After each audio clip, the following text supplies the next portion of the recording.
ሀገር ከለውጡ ማግስት የሪፎርም ትግበራ ካካሄደችባቸው ዘርፎች መካከል ገለልተኛና ተቋማዊ ነጻነታቸው የተረጋገጠ የዲሞክራሲ ተቋማትን እውን ማድረግ ግንባር ቀደሙ ነው። በዚህም ታዲያ ወደ አዲስ ልምምድ ካመሩ መሰል ተቋማት አንዱ የሆነው የብሔራዊ ምርጫ ቦርድ ባለፉት የምርጫ ዘመናት በተለይም በስድስተኛው ጠቅላላ ምርጫ የተጓዘበት ሂደት በዘርፉ አዲስ ምዕራፍን የከፈተ ነው።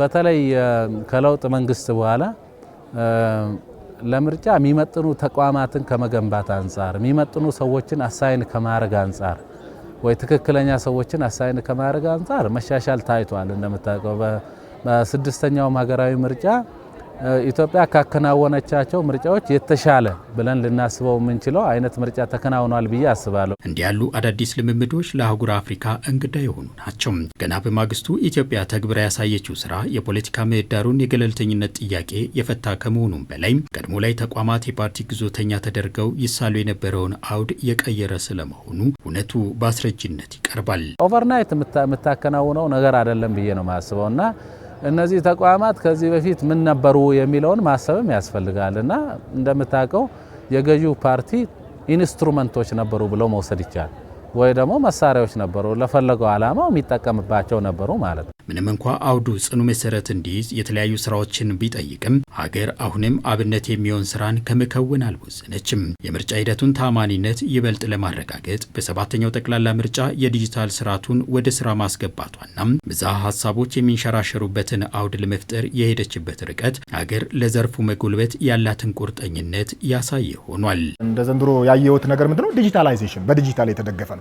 ይሄ በዲጂታል የተደገፈው አንዱ የምርጫ መጭበርበር ታማኝነት ማጣት የሚቀንሱ ናቸው ማለት ነው። ቀጥሎ ስፔሪዲክ የሚባለው ደግሞ ተርም ኦፊስ ነው። አንድ ለምሳሌ እኛ ሀገር ላይ እንደምታውቁ መንግስት የሚመረጠው ለ5 ዓመት ነው።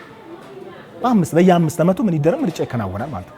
እነዚህ ምርጫ መከናወናቸው ታማኝነት የሚፈጥሩ ናቸው ብዬ አስባለሁ። በሌሎች ዘርፎችም ተስፋ ሰጪ እንቅስቃሴዎች በተለይ ምርጫን የተሳለጠ ለማድረግ ዜጎች የፈለጉትን ፓርቲ እንዲመርጡ ጠንካራ ተፎካካሪዎች እንዲኖሩ የተለዩ ድምጾች ፓርላማ ውስጥ ገብተው እንዲደመጡ በገዢው ፓርቲ በኩል ዘንድሮም የተከናወነውን ነገር አንተም ታስተውሳለህ።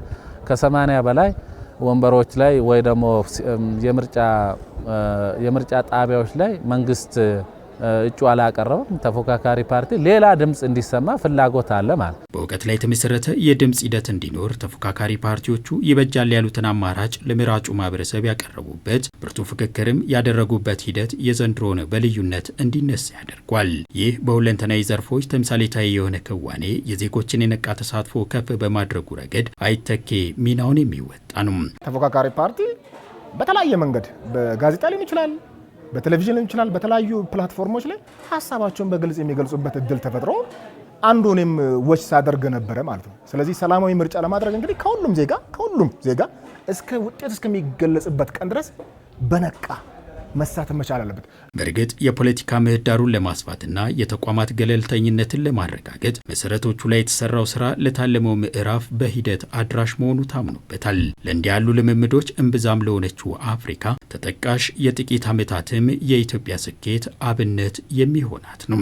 እንደዚህ አይነት የዲሞክራሲ ተቋማትን የፍትህ ተቋማትን እየገነባን እየሄድን ነው። ሊሚቴሽኖች የሉባቸውም ብዬ አላስብም። በአብዛኛው የአፍሪካ ሀገሮች ያልተመለከትናቸው ቀደም ብለህ አንተ ስታነሳም ስለ ምርጫ ሲታሰብ በተለይ ድረ ምርጫ ላይ ያለው ቻሆስ ይሄ ብጥብጡ ምናምን እሱ ነው የሚታወሰንና ምን ይፈጠር ይሆን የሚል ነው አብዛኛው የአፍሪካ ሀገር ውስጥ የምታስተውሰውና እሱ ለአንዴና ለመጨረሻ ጊዜ ሊያስቀር የሚችል ስርዓት እየተገነባ ነው፣ ተቋማት እየተገነቡ ነው ብዬ አስባለሁ።